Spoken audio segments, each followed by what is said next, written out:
It is officially Chiefs week, which means all eyes are on the Denver Broncos as they host the Kansas City Chiefs. I saw that CBS is going to be in town. They are doing their main show here in Denver. I actually got an email from one of their executive producers. So I was like, okay, hello. This is a big game. This is the one everybody is circling. If Sunday night's game wasn't so big, I'm pretty sure that this game would 100% be flexed to Sunday night. But we got Cody Roark. We got Rachel Vigil. So much to talk about. And Bo Nix being a little sad, not as energetic at the podium yesterday, Cody. I feel like there's so much to dive into. I missed Tuesday's episode, which is my bad. But I'm so happy to be back with you. No, it's good to have you back. Look, I mean, there wasn't much going on. We waited from Thursday, right? We did a show Thursday. Yep. We had that game that happened Thursday. Luckily, we flushed that. We moved on. There really wasn't much going on in the world, really, except Alex Singleton's reveal, his diagnosis, and obviously there was that. But I would say, I mean, the vibe in the locker room this week, Rachel, it seems like there's a good energy, right? And look, it's not like, hey, after we played, the way that we did against the Raiders, it wasn't pretty. It wasn't a pretty win, but it was a win. The guys are just kind of like, you know what, hey, this is a big game this week. They're treating it like it's any other game. I know we're probably making it a lot bigger. It is a big game, I think, from our perspective. But players are like, yeah, this is just another game. And I was like, love that mindset because I think sometimes in a locker room, if you make a game bigger than what it really is, sometimes you can let that hype kind of get to you a little bit. Or if you don't match that hype, then it could impact you, just as a psychology of a former player. That to me, I always found to be interesting. Oh, 100%. As a former athlete, I was a state swimmer, but I'll never forget, the moment was so big that I swam my worst time at state because the moment was so big, right? I went out too fast doing all of that. I totally agree. And I think that's a Sean Payton thing too of next game, we just move on. It's not bigger than the last. Every single game is hard to win in the NFL. You just got to go out there. And we hear the guys preach that a lot. But Bo's energy was just different. 2 weeks ago, he was definitely giving us a little bit of, if you're not playing the number one defense in the league, it's a little bit easier to move the ball. His tone and energy this week was very different. And I thought it was interesting that he says he deletes his social media, which I know a lot of players do. Good. I wish I could. It's one of the hardest parts of the job. You either get so high of being a media member on everybody being oh my God, this is amazing content. You're doing so great. Or you get the opposite where people are you're a freaking idiot. How do you have a job? There's no in between ever. We get both sides of that. We get that and it's it's great. But then we tend to focus on the negative. We tend to focus on the people you guys suck. I'm yo, damn. But fun. I can't imagine being a player. And having social media and really seeing that, it would be so tough. So I actually like that Bo says, you know what, I just get rid of social media as a whole. I don't care to see it, and nobody's going to say it to your face, which I thought was interesting. I'm also curious, did you catch that? And maybe you can shed a little bit of light, because obviously I've never played the game of football, played powder puff football, but that's a little bit different, obviously. But Sean Payton mentioned that him and George Payton and Bo Nix were all having a meeting before Alex Singleton came in. Did you catch that? And how often? I can understand a veteran quarterback, going and sitting with the GM and the coach and shooting the shit essentially. But for a year two QB, I find that to be a little strange. Am I overthinking it? I think it's standard. Whoever the starting quarterback is typically, and I think if you would identify a guy as a franchise guy, which the Broncos have identified Bo. George has said it. Sean has said Bo's the franchise guy. Usually every week, I think that there's a debrief that these guys all have because as the season's going on, and look, it was very interesting because yesterday before practice, we got the notification, a little Jordan Humphrey is coming back to the Broncos. He had today's practice, but you always want to meet with your QB a little bit, say, hey, what's working, what's not working?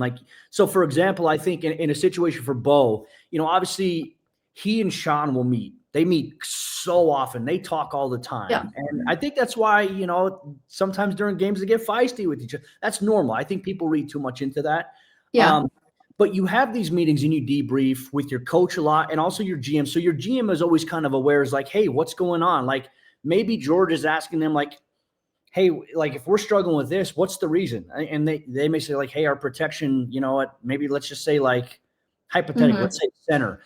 Basically, it's hey, what's going on? That way the GM knows, what should we be in my staff? What should we be keeping an eye on? Maybe how we can upgrade the roster. Can't do it right now, but maybe next year. Like, what is it that we need? But like, I just can't picture that being a weekly meeting. Maybe leading up to the trade deadline, right? Of like, okay, like what do we really need? But like a weekly meeting with your GM just feels off to me. Like something in my radar is going, something's not right here, and I find it interesting.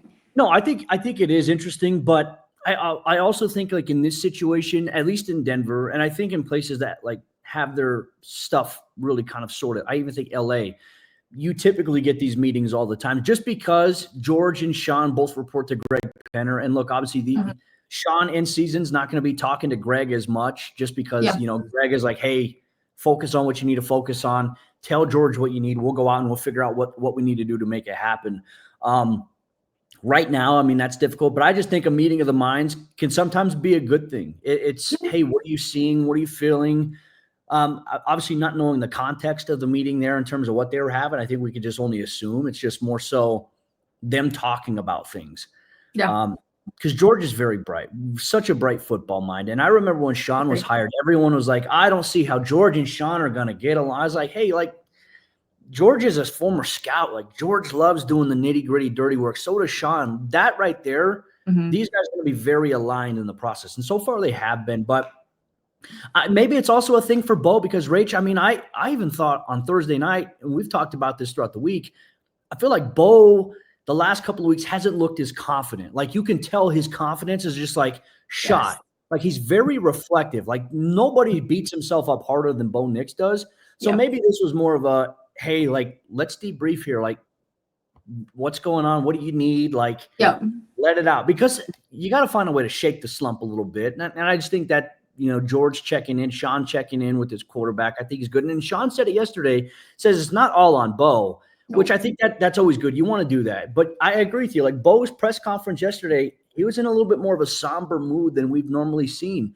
Yeah. I also feel like he had a lot of great things to say, but it definitely wasn't like the energetic, the sassy Bo, not the bodacious stuff.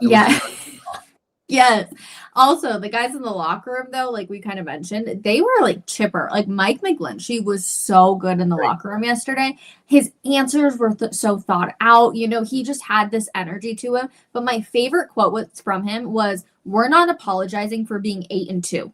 Like, we are winning football games. We are winning close games. And we have Bo Nix, and that's the only guy we want us to lead to do that." And I was like, hell yeah, Mike, like, let's go. That got me pumped up. So I hope other guys in the locker room are feeling that exact same way. And that goes forward into this huge week for the Broncos.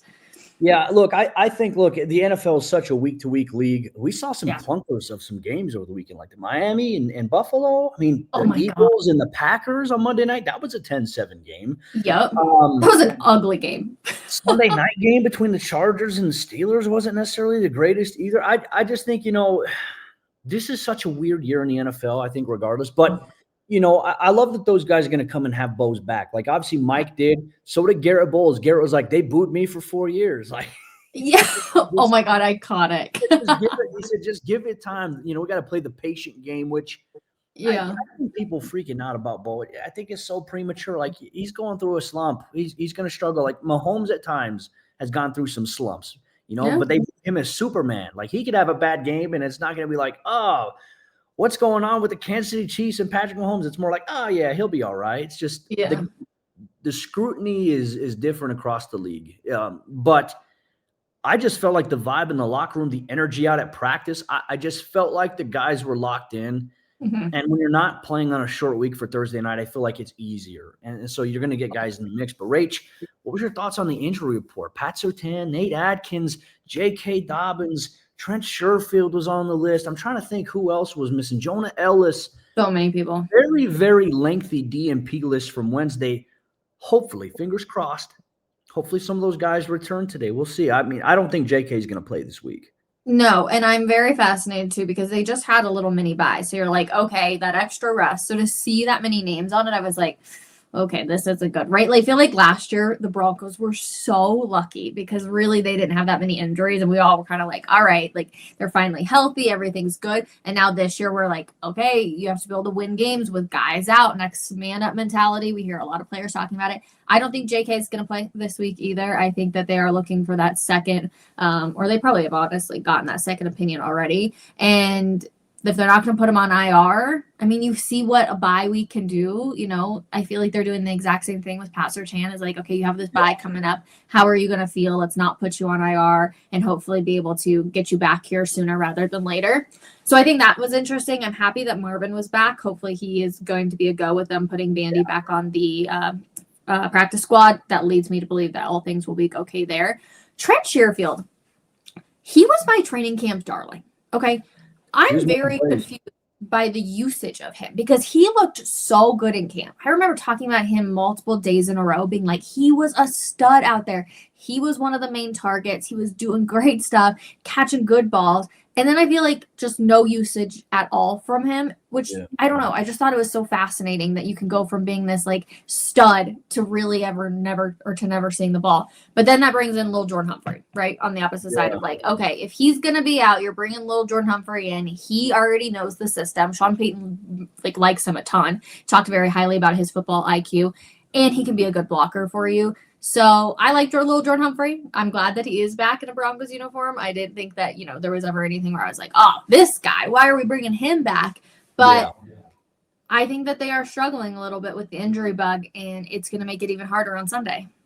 Yeah, and look, I think Mike gave a great answer yesterday in the locker room. He's saying, look, it's not if you get injured, it's when. He says, that's why you have to – that's why we like, the guys who make the decisions in the front office because – they've done a really good job of giving us, depth. He said, guys like Alex Palczewski have stepped up at left guard with the injuries that they've had there. With J.K. Dobbins' injury, we're going to see a lot more R.J. Harvey this week. We're going to see some Jaleel McLaughlin, which I'm excited about. And on top of that, too, like Trent Sherfield's got a toe injury on terms of his designation. For him, offensively, he hasn't been involved in the passing game much, but he has been a kind of a blocker. They bring him in to block, special teams-wise. I'm curious if the Lil Jordan Humphrey move means that they're going to push Sherfield off essentially of the roster at some point. Like Denver, they got some guys coming back off of injury. I know, Garrett Wallow was a guy that, was activated his window yesterday. He was back into the mix at linebacker, which comes at a very unique time because of obviously Denver's injuries. Like, what is it? Obviously, Corene Reed goes on IR. So right now, Denver's active roster has two linebackers, Dre Greenlaw, Justin Sternad. I wonder if I just keep hoping we go to today's practice and there's this offset miracle that, hey, Pat Surtain's back on the field. Could you imagine? No, I don't want to get your hopes up, but I'm not feeling good about that one. Did you watch his podcast this week with TA and Riley? Oh my gosh. First of all, Riley, hysterical. Like I already knew Riley was pretty funny, but watching him in that setting was hysterical. He's great. He's great. And honestly, hearing like his backstory a little bit about being a 2-star recruit, essentially. Yeah. He goes out there and he's like, I got 2 picks in my first game and, the rest was written. I was like, and then he had 2 pick sixes in a game and they were geeking over it. And they're like, dang. Riley is one of those guys that really, and I don't want this to sound disrespectful, but really he never should have made it. But he took the little tiny crumbs and he built the entire pie to get himself here. That's how I feel about Riley Moss. Even from the first year he was with the Broncos, I feel like he was given some crumbs and now look at where he sits. Opposite of Pat Surtain when Pat Surtain is healthy and he's still able to make a lot of plays. And yes, people don't give him the credit because of course every once in a while, like everyone, you're going to get burned. We've seen the same for Pat Surtain.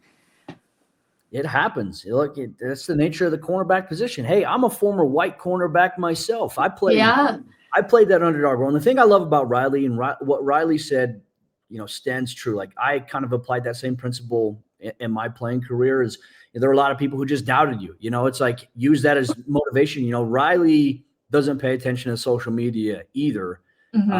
Great. Like I think social media when you talk about athlete performance, I feel like social media can be such an unforgiving place that you just have to learn how to disconnect from it entirely because you're going to read too much about it. That's why good or bad, right? Yeah. You can blow your head up too, where you're like, oh, I'm the, coolest dog out there. Like I'm the toughest kind of guy out there. Like I think you can go both ways too. Yeah. Oh, and I talk to Riley, all the time. I talk to him every week and, just check in with him. And when there was a bunch of conversations like the DPI against the Giants, which was terrible, right? He was just people were just going crazy on social media. He's like, I don't pay attention to that shit. And I was like, good. I love that, man. He said, most of these people don't even understand what coverages we're running, what our responsibility is. He says, it looks like this, but we're actually doing this. Like Denver's defensive scheme is very, very complex. But that's what I'm excited about this week against Kansas City because we know how good Mahomes is. They have so many weapons on offense at wide receiver. They got Rashee Rice, who's obviously back in the mix, Xavier Worthy, who's a speed demon, gadget-type player like Marvin Mims. You got Juju Smith-Schuster. You got Hollywood Brown. And you got a guy like Tyquan Thornton as well, who's got good length and good speed in him. And then, of course, there's Travis Kelce in the mix. And then you got Kareem Hunt, who's still very, very good in between the tackles, kind of that utility back that they got there. And you got Mahomes. Like this is a tough matchup here for this Broncos defense, but I'm excited because I think they're going to be ready for it. It is tough when you don't have Pat though. Like that's just a granted. But this defense is still so damn good. Well, and here's the thing. Patrick Mahomes is the one quarterback in the league that holds onto the ball the longest. And I feel like you can't look too much into that, right? Because you're like, oh, but he can find ways to make play develop, and he gives himself that time. Okay, well, now you've got Nick Bonito, you've got Jonathan Cooper, you've got Drake, like all of these guys. I'm like full send it at Patrick Mahomes. He's right in the middle for taking sacks so far this year, 17 sacks. I'm full send at him. Make him have to make quick decisions and not give him that luxury to hold on to the ball. And I like how the Broncos defense matches up. I'm so excited for this game. Like truthfully, because if you want to be a playoff team, you got to beat a playoff team, and a playoff team as good as the Kansas City Chiefs. Like I want to see how the Broncos match up. Offensively, I'm a little nervous because the Chiefs, they do have a good defense. But defensively for the Broncos, I think it's going to be a full-on battle when they're both out on the field, and I can't wait. Yeah, I'm with you. Like the defense against their offense, that's the pay-per-view matchup this week. Yeah, between all 100%. Of them. And I think we're just all hoping, can the offense produce good drives? Like, can they stay on the field, keep Mahomes off the field for as long as they can, and can they find a way to put up points? I mean, with no J.K. Dobbins, certainly, obviously, he's your leading rusher. That's the concern. Is like, all right, what's that going to look like without him? I think that's where Sean really just needs to lean on the run game here with RJ, with Jaleel, with Bidet in instances, and even with Bo. I think at times find a way to use Bo's legs to keep drives alive, to make some plays. This is going to be a week that the offense is certainly going to be tested. But this is even though Kansas City's 5-4. They're very dangerous here because, look, Rach, they got this game, which is a tough one for them. Next week, they got the Colts, which will be a tough one for them. And then after that, their schedule really is kind of a cakewalk.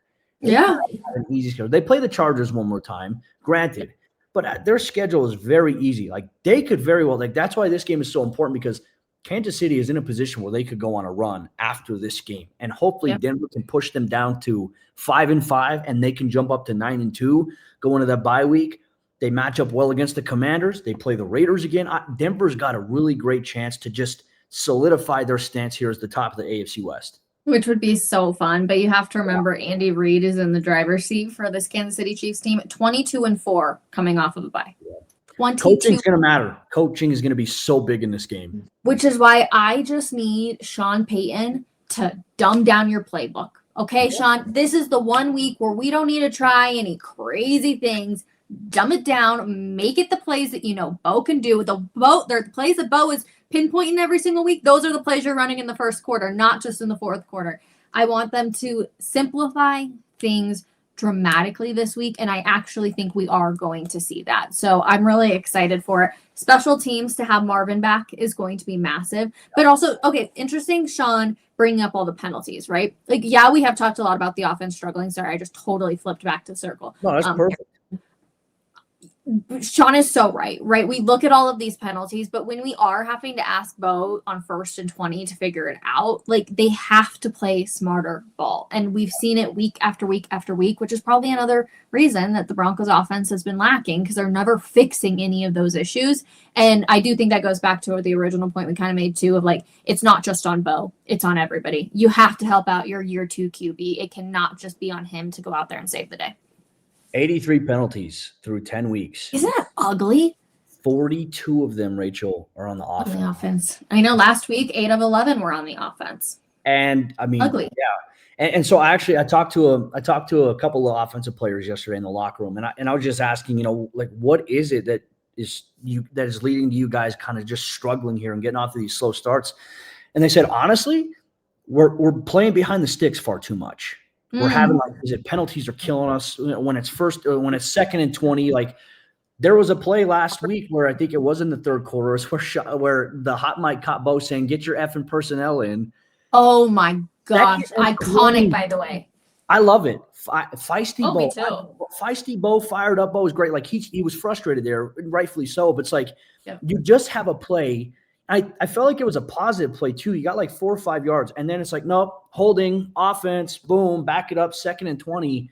Yep. It's so frustrating. And it is, I think that is the issue here is that they are just, playing behind the sticks. And when you're also pinned inside your own 5-yard line and you're on your own 1 or 2 a few times the way you were against the Raiders, God, that is so hard to overcome for any offense. That is one of the hardest positions to be in because you can't give up pressure. You can't do long drop back passes because if there's a holding call, well, now it might occur in the end zone, and now you may give up a safety. Yep. So it changes everything here. But I'm with you. Keep it simple. Let Bo breathe a little bit. Do some things that's going to open things up, and let Bo just say, "All right, I can do this. We're fine. We're playing on schedule. We're not behind the sticks." Like those things right there are going to be so big. I'm curious to see who the officiating crew is this week. Me too. There's like a place that lets you know who it is. I don't know where the hell to find it. In all the years I've been covering the team, they're like, these are the refs on assignment this week. Well, maybe I'll look it up. Oh, I'm Googling it, or I guess I'm AIing it right now. Broncos. I love that. November 16th. Oh, wow. Football Zebras. Wow, week 11 assignment. There's a Football Zebras website. Adrian Hill. Who the hell is that? I don't know. I've never heard of an Adrian Hill. Let's see here. Yeah. For this Broncos. Oh. Who the hell is that guy? I know. This is for last week. Yeah, we got last week's. This is, Adrian Hill this week. I don't know who the heck Adrian Hill is. I don't either. Adrian Hill, NFL ref stats. I wonder if you can, they have, they do. Pro Football Reference has, official statistics, which is crazy. Interesting. Wait, can you share your screen? Let's see it. Yeah, let's see that. Let's pull this bad boy. 100%. We're doing it live here, folks, on the Orange. Oh yeah, truthfully, this is how it all happens though. Like people always want to know what it's like working in the media. This is literally how these things kind of pop up. So can you share your screen? Let's see it. Yeah, I was gonna say, did it pop up already? No, not yet. On your end? There we go. All right, here we go. Present. Oh, present. All right, officials index. Let's see here. 2025 referee. I don't know what this means though. 73. Are these flags thrown on home teams this year and flags thrown? Oh, I think yes. Let's see what this percentage. Oh wow. Percentage of penalties called on home team. 52%. And the home win percentage is 22%. Oh, this guy sucks. 140 penalties called this year. 73 of them have been on the damn home team. Wow. 15 average penalty per game? What? Oh my god. Average penalty yards per game. 100. Wow. Gee. Okay, wait. Can we pull up last week's guy then? Because I want to see how the Broncos were against him, how they, matched up there. I think it was Bill Vinovich last week. Let's see. Yeah, it was. 10 assignments. This is fascinating. I hope everybody else finds this fascinating too.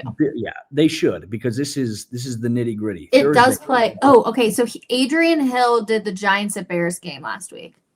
Ooh. So how many penalty? Hold on, I'll look this up while you're searching whatchamacallit. Bill Vinovich. You know what? Bill Vinovich is a CPA in his actual job, like certified public accountant. I did not know that. Ridiculous. Can't stand him. Bill Vinovich is one of the guys I absolutely despise the most. All right, Yes. so this is interesting. 33% of the home team. Okay, so 60 penalties called on the home team, 70 on the away team. Win percentage, 33%. 33%. Certainly better. But 14 penalties per game. My gosh. I mean, that's honestly kind of on par with last week's, right? Yeah. Because the Broncos had 11. How many did whatchamacallit have? The Raiders had 11 as well. Okay. That was 22 penalties in a damn game is ridiculous. But I feel like the NFL this year, we're seeing so much of that. Every game I watch, oh my God, there is nothing but penalty here, penalty there. It's like Oprah, you get one, you get one, it's like, God, give us a freaking break already. I mean, think about the Monday night, excuse me, of how many penalties we saw in that game. Okay, so last week, which is Adrian Hills, who's the referee for this game, he called in the Giants-Bears game. The Giants got penalties for false start, offensive holding, illegal contact, and delay of game. Oh, no. Let's see. And then the Bears were only flagged 3 times in that game with a false start and delay of game. Okay, so that was a little bit under his average. Yep. All right, keep that trend going this week, Adrian. I agree. That'll be very interesting. And we know Sean Payton, they look up what all of these refs tend to call. So the names of their mothers, their children, their maiden name, their social security number. They look at all that stuff. Also, with Sean being sick, I was like, Sean, what'd you do on your mini buy? Did you go to Vegas and go to a concert like we know he tends to do? Who's playing in Vegas this week? I have no idea, but I'll just never forget when he went to that Kenny Chesney concert at the Sphere, and he came back and he was like, I have no voice. And we were like, Sean was partying up in Vegas. Could you imagine running into Sean Payton like at a club or something? You'd be like, what are you doing here? Yeah. I mean, gosh, he's a wild child still. Like he is. He is fired up, but well, it should be interesting. I just hope that this is a game where the refs don't come in and just like let the players play. Like that's even one thing the players are advocating for. Let us play. Like there's so many different nuances within the game, especially like with DBs. They don't let these guys play. It's all, hey, everything's got to favor the offense. Like I hate that. But nothing really favors Denver's offense when you talk about penalties. At least flip the favor a little bit. Give us some distance. Yeah. Unfortunately, they are just digging themselves into a hole a lot. Yeah. I think this is going to be the game that makes or breaks a lot of things, right? With Bo already kind of being a little down, like if they can't fix anything and they struggle like they did last week, it could be the straw that breaks the camel's back. But you got to go out there. You just got to have a good, solid game plan from the beginning. I hope if they win the coin toss, I hope the Broncos choose to receive the ball. Put Bo Nix out there, allow him to lead. Let's not have to chase Patrick Mahomes. That's the number one thing I don't want to do. I think unless Denver wins the toss, I think like if Kansas City wins, Denver's going to get the ball first. Totally. Kansas City's going to defer. Yep. So the chances are very high of Denver getting the ball first on Sunday, which I'm excited. Okay, let's do a little game. We can involve everybody who's watching too. Let me find a piece of paper. I love it. I'm going to write this down. It's going to sit on my desk. You and I are going to see who wins this one. Okay. And if anybody else gets it totally correct, I'll buy you a coffee. Okay. Ooh. How many sacks do the Broncos? Okay, this pen doesn't work. Hold on. I'm just like we said.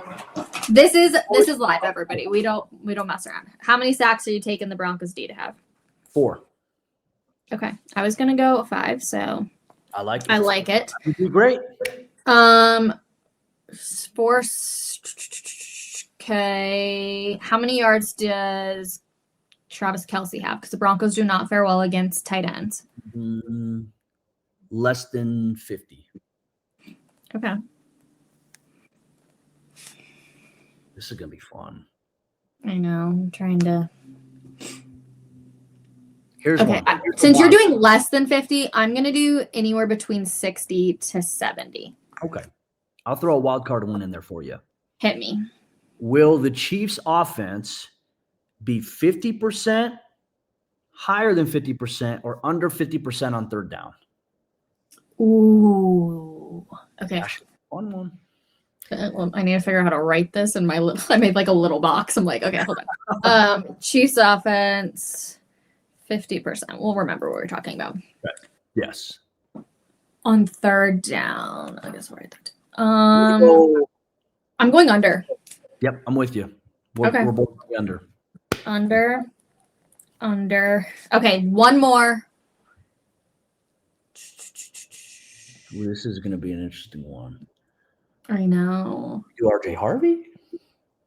I was going to say, how many special teams mishaps do you have now with Marvin back? Oh, God. Oh, that's scary. Hopefully none. But I would say anything under 2. Please. Anything under 2. Okay. Last week we had what, 4? So many. Punters. I'm going 4. Oh, no. I'm going 4. I don't think that area is going to clean up. I do think the offense is going to clean up. To everybody, I will put all of our questions on Twitter. You guys answer them. Or actually do it in the comments. Do it in the comments. So you're going sacks. How many sacks do you think that the Broncos defense is going to have? How many yards is Travis Kelce going to have? Chiefs, what percentage? 50%, less than 50%, or more than 50% on third down? And then how many special teams mishaps for the Denver Broncos? Under 2, Cody says, I say 4. If you get everything correct, I'll buy you a coffee to whoever it Love is. it. That's the All right. perfect incentive. I'm ripping it, and it's staying right here for our Tuesday edition of the Orange Crush podcast. To all of you, we appreciate you guys listening and hanging out with us every single week. If you have made it this far, like I said, answer those questions, but also put, what emoji should we have people put this week? A rocket. A rocket emoji. Because the offense is going to take off this week, hopefully. Fingers crossed. All right, everybody, we are off to practice here in just a little bit. We appreciate all of you, and we will see you on Tuesday, hopefully talking about a Broncos win. Bye, everybody.